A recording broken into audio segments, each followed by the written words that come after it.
All right, this is from Denny. I was put in charge of a dramatic restructuring. Many will be let go. Ugh.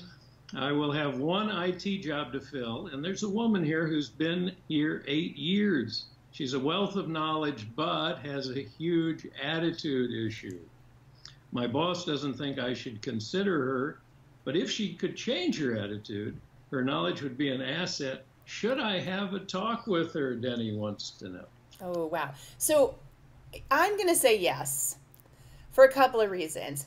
Maybe everybody has let this behavior go on for a really long time and she doesn't know this.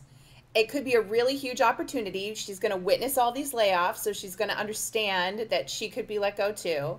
So I think you could go to her, sit her down, but I think you want to say, look, I'm going to be really honest with you, give you some critical feedback.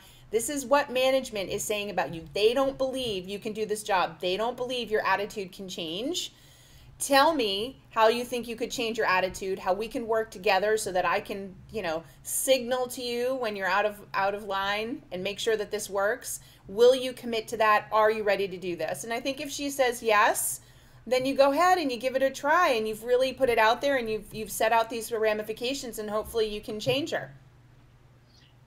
Yeah, there's a couple of words in that advice that trouble me. I heard the word maybe, and I heard the word if, and there's a series of things that could go wrong there. She may not be interested in the job, fine, then it just goes away.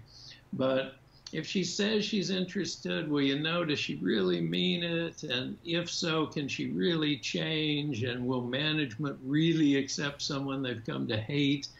And you start stacking up those ifs, and I'm kind of a numbers guy. If each of those ifs is a 50-50 proposition, you stack a few of those up, you're down to like a 5% probability this will work.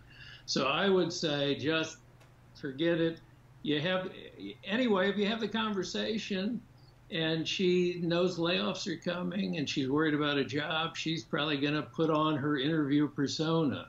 That brings us to what I consider an IBP, which stands for Important Business Principle, and that is this: the person you interview is never the person you hire.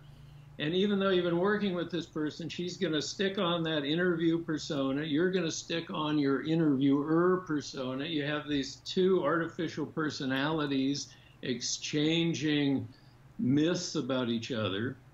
And what are you going to learn from that? Nothing. A conversation is useless. You've seen the work. It's not there. Let her go. Oh my goodness. Well, you are very cynical. What can I say? I'm the more optimistic person of the two. The career coach in me is saying she can be changed. There's a chance here. I get your point that she's probably going to start looking for work, but I also know she's going to get out there and realize, oh my gosh, there's not a lot out there for me like I thought. I'm actually lucky I have this job. So yes, we may have some transition phase, but what can I say? I'm hopeful that maybe you can bring her around.